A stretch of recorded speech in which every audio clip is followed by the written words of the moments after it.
তো যারা বিকাশ দিয়ে পিওনার অ্যাকাউন্টে টাকা তুলতে পারেন না, আজকের জন্য সেই ভিডিওটা। সর্বপ্রথমে আপনারা কি করবেন, বিকাশ অ্যাপসে চলে আসবেন। তো আমার দেখেন বিকাশ অ্যাপস।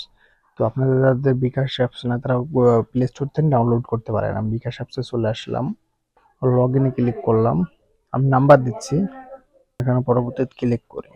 এখানে একটা ভেরিফিকেশন কোড আসবে, দেখেন আমার কোড অলরেডি চলে। পাসওয়ার্ডটা দিয়ে দিবেন, মনে করেন পিওনার অ্যাকাউন্ট, সেটা কিন্তু রেমিটেন্সের মাধ্যমে টাকাটা উঠে। এইখান থেকে দেখেন পিওনার তুলবো, তাই ক্লিক করে দিলাম। তো দেখেন এখানে কিন্তু আমার ডলারটা শো করছে, এখানে হলো আমার $27।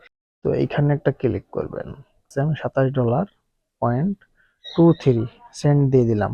তো এখানে যা দেখেন আমার এখানে রেট দিচ্ছে। তো এখানে আমি এগিয়ে জানে ক্লিক করলাম, দিয়ে দিলাম, কন্টিনিউ দিয়ে দিচ্ছি। দেখেন এই চলে আসলো টাকা আমাদের, এই যে টাকা চলে আসলো 3200 টাকা।